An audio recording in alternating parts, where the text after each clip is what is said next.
سنت نہیں، وہ صرف حکم ہے۔ روزہ اللہ کی سنت نہیں، وہ صرف اللہ کا کیا ہے؟ حکم ہے۔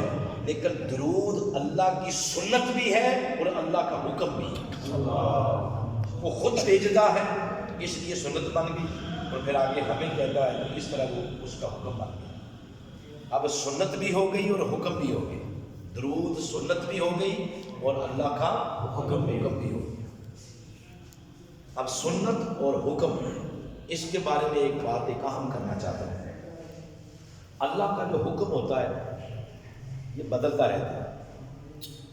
اللہ کا حکم بدلتا رہتا ہے، سنت نہیں بدلتی، اس میں حکم بدلتا ہے۔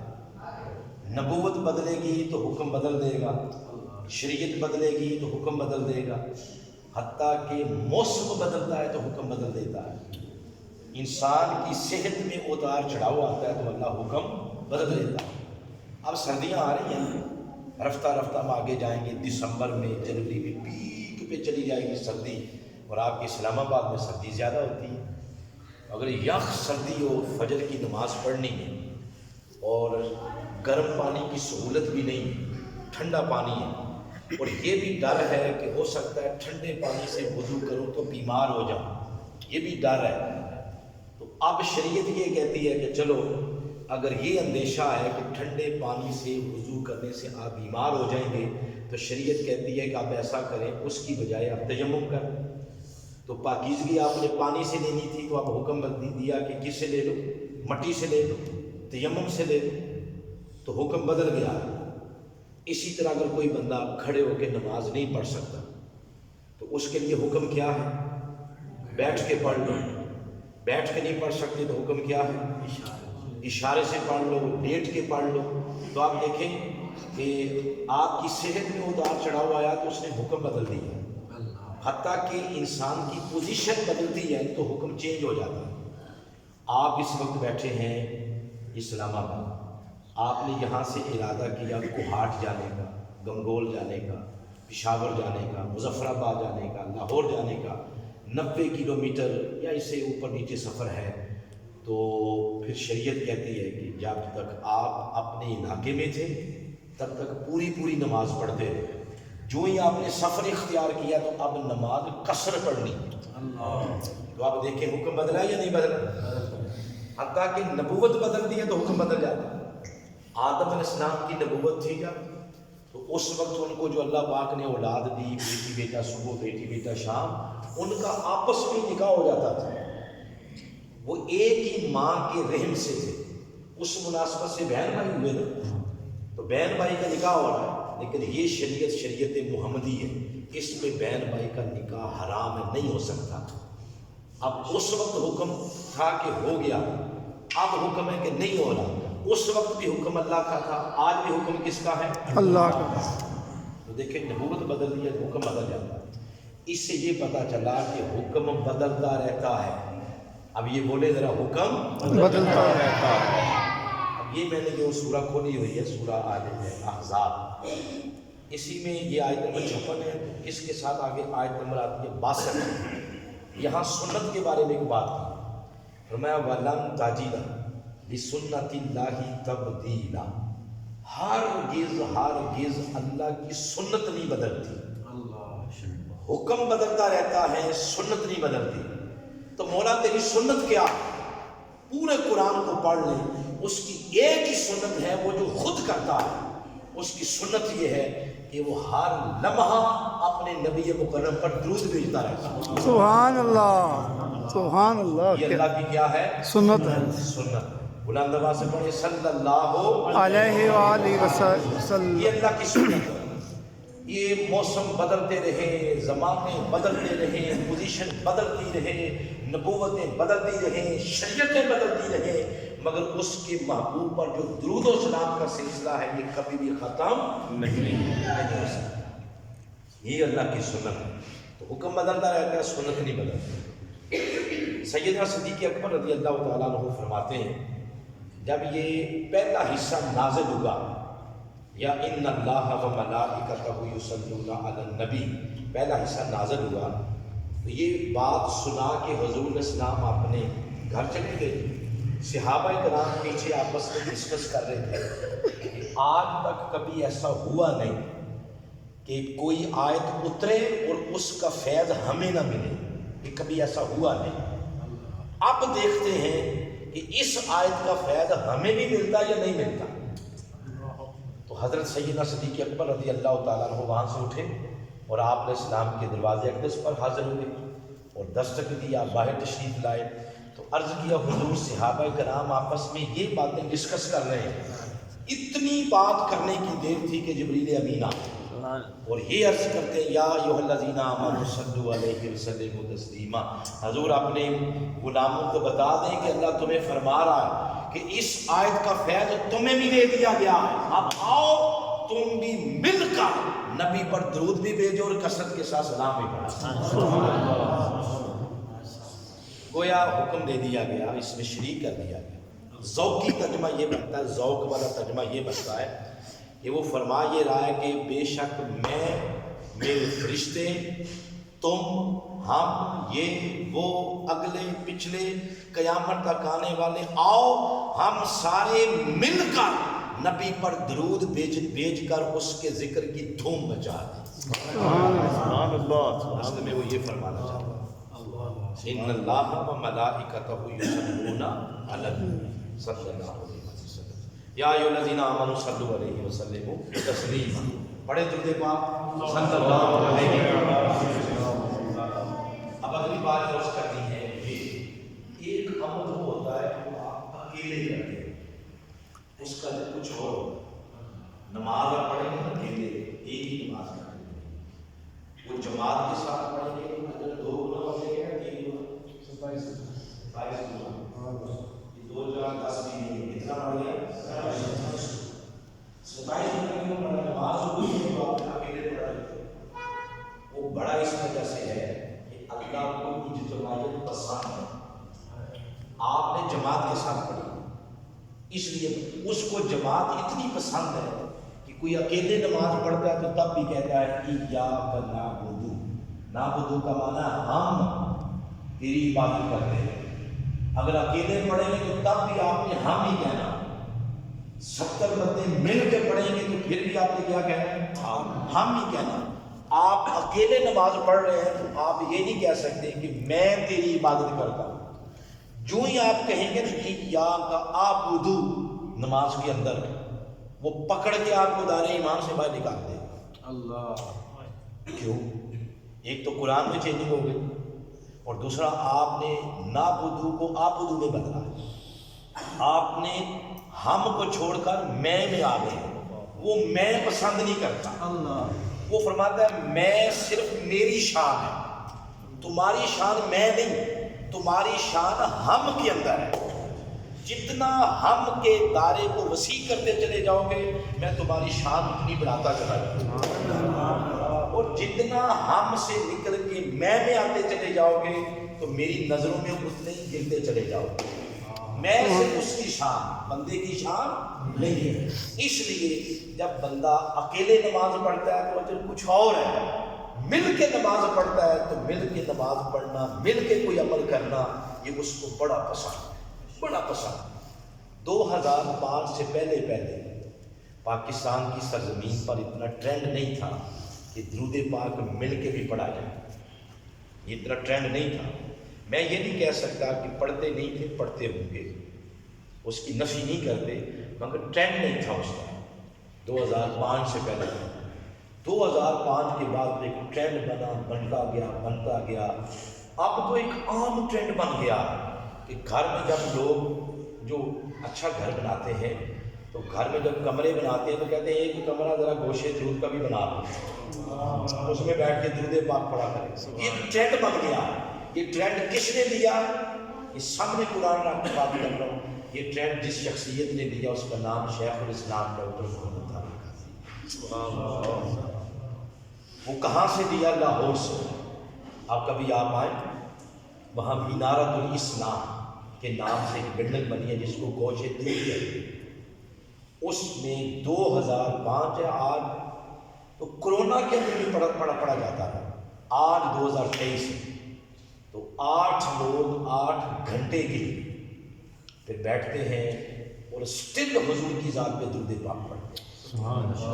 2008 سے 5 سے ہے اور آگے اس کا افتتاح ہوا. جس شخصیت نے کیا ان کا نام الشیخ ہاشم، جن کے پاس روضہ رسول کی چابی تھی، انہوں نے افتتاح کیا. یہ سننے والی بات.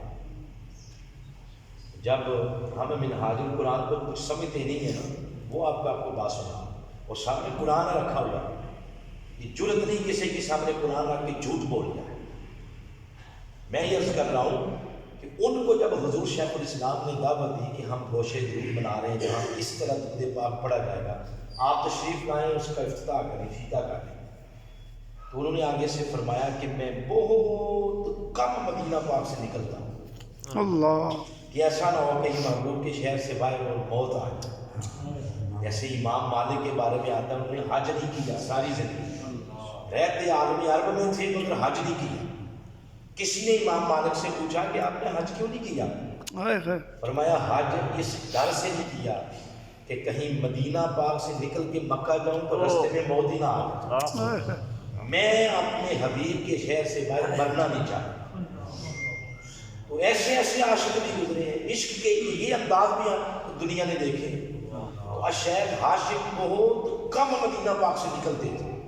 حضور شیخ الاسلام نے جب دعوت دی کہ آپ لاہور آئے پاکستان تو گوشے درود کا افتتاح کرنا، تو انہوں نے آگے سے فرمایا کہ میں حضور سے اجازت لے کے پھر آپ کو ملوں.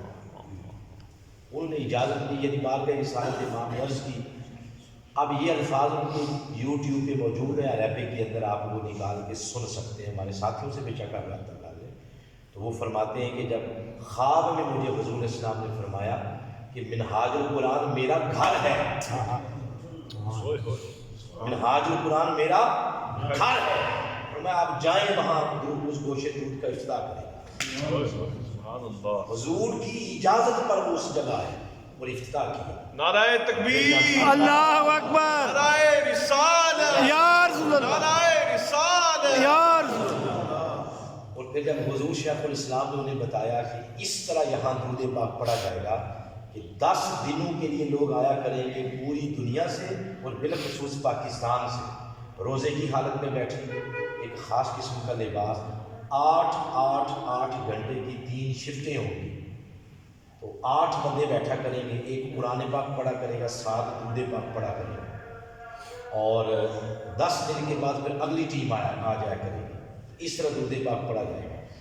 تو جب انہوں نے یہ نظم دیکھا تو وہ کہنے لگے کہ اب میرا اندر کہہ رہا ہے اگر پاکستان میں کوئی مشکل وقت آ گیا کہ اس کی سالمیت خطرے میں پڑ گئی، اس کی بقا خطرے میں پڑ گئی، تو میرا اندر کہہ رہا ہے کہ اس جگہ کے صدقے اللہ پاکستان کو اس مشکل حالات سے محفوظ کر دے گا. آج تک وہاں پہ درود پاک پڑھا جاتا ہے. تو جو ہمارے منہاج القرآن کے ساتھی ہیں انہیں تو پتہ ہے کہ کتنا پڑھا گیا ہے. باقی بندے کو اندازہ لگائے ہیں کہ 2005 سے پڑھا جا رہا ہے 23 تک کتنے لاکھ پڑھا جا چکا ہوگا. لاکھ نہیں ہے، کروڑ بھی نہیں، ارب بھی نہیں ہے. 100 ارب ملے تو ایک نہ 100 کروڑ ملے تو ایک ارب بنتا، ارب بھی نہیں ہے. صرف موٹا فگر بتاتا ہوں، 5 کھرب مرتبہ درود پاک، نیچے کروڑ میں لاکھ لگا لیں آپ، اس جگہ بیٹھ کے آقا کی ذات پہ پڑھا جا چکا ہے. جب کوئی اتنا حضور کو یاد کرتا ہے تو پھر اللہ اور اس کا رسول ان سے دین کی تجدید کا کام لیتا ہے. اتنا کوئی حضور کو یاد کرے تو اس سے دین کی تجدید کا کام لیا جاتا ہے. آپ کو ایک اور بات سناتا ہوں. کراچی میں ایک بزرگ ہے، حافظ جی کے نام سے مشہور ہے، اور حافظ محمود نام ہے ان کا، گزر چکے ہیں دنیا سے. 300 سے زائد مرتبہ انہیں حضور صلی اللہ علیہ وسلم کی فزیکلی زیارت ہوئی، 300 سے زائد مرتبہ. اور کوئی 20-25 سال سے زیادہ انہوں نے اعتکاف کیا مدینہ پاک، اور زندگی کے آخری 9 سال انہوں نے منہاج القرآن اعتکاف کیا. تو ایک دفعہ حضور شیخ الاسلام خطاب کر رہے تھے، اچانک خطاب کرتے کرتے اب خاموش ہو گئے اور گردن جھکا لیا ایسے.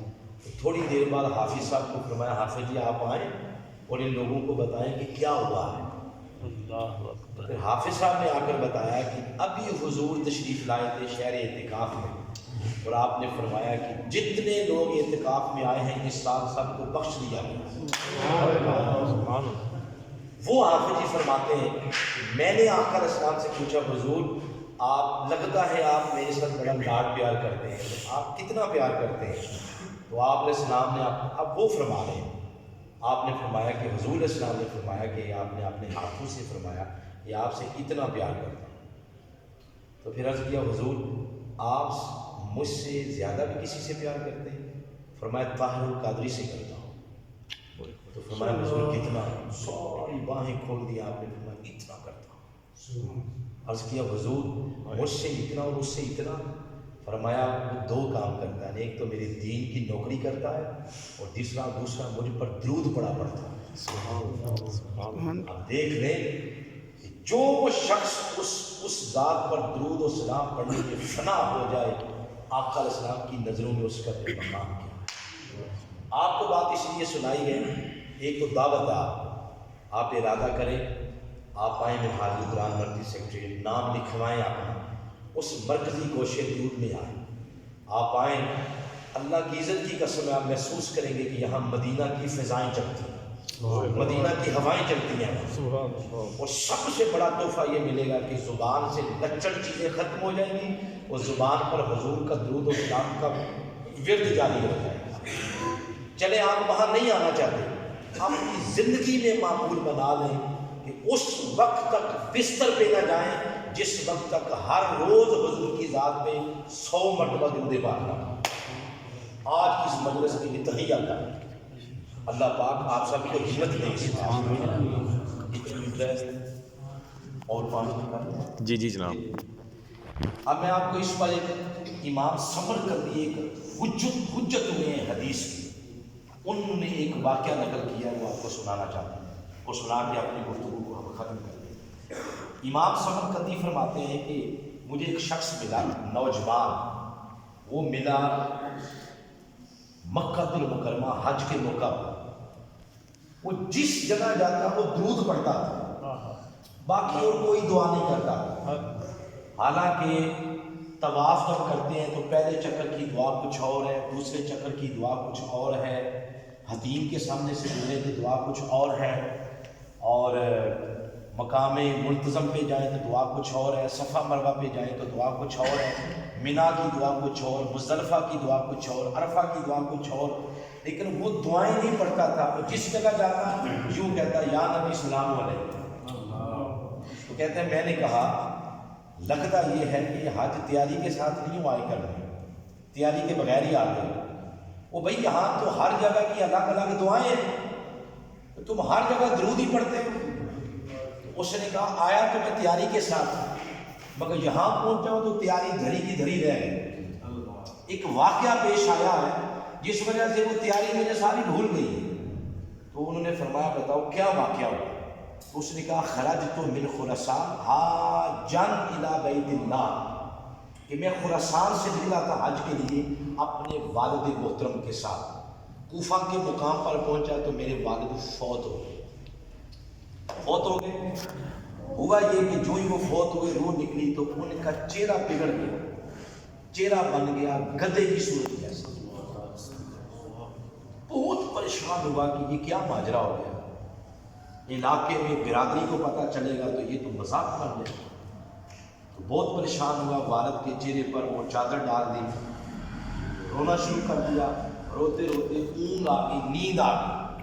نیند کیا آئی کہ مقدر جاگ اٹھا، تو میں خواب میں دیکھتا ہوں کہ انتہائی حسین جمیل ایک ہستی تشریف لاتے ہیں اور مجھ سے پوچھا کہ کیا ماجرا ہے۔ یہ عام قصے کہانیوں کی کتاب سے نہیں سنا رہا، یہ امام سمرقندی جو حدیث میں ایک حجت ہے، انہوں نے یہ واقعہ کوٹ کیا۔ وہ فرماتے ہیں کہ جب اس ہستی نے پوچھا تو میں نے عرض کیا کہ میرے والد فوت ہو گئے ہیں، چہرہ بگڑ گیا ہے، تو پریشان نہ ہوں تو میں کیا کروں۔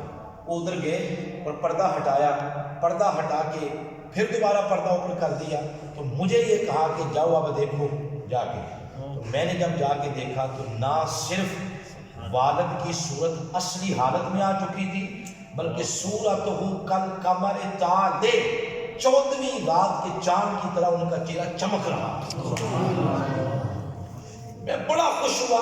وہ ہستی جا رہے ہیں تو میں قدموں کے ساتھ لپٹ گیا کہ اے میرے محسن آپ کون ہیں، جانے سے پہلے یہی بتا دیں. تو آپ نے کمال دستے شفقت میرے سر پہ رکھتے ہوئے فرمایا انا المصطفیٰ، میں تمہارا نبی محمد مصطفیٰ. بڑا لپٹ پڑا ان کے قدموں کے ساتھ. تو پھر میں نے عرض کیا حضور یہی بتا دیں ماجرا کیا تھا. تو فرمایا تمہارا باپ کسی بہت بڑے گناہ میں مبتلا تھا، سود میں مبتلا تھا، جس وجہ سے یہ معاملہ ہوا. لیکن اس کی ایک عادت تھی، اس وقت تک یہ بستر پہ نہیں جاتا تھا. ہر روز زندگی کا معمول تھا جب تک 100 مرتبہ میری ذات پہ درود پاک نہیں پڑھ لیتا. اللہ اکبر. اس فرشتے نے مجھے خبر دی جو درود اس کا پڑھا ہوا میری بارگاہ میں پہنچاتا تھا کہ حضور اس کے ساتھ یہ ہو گیا ہے. تو میں آج درود کی لاج رکھنے کے لیے آ گیا.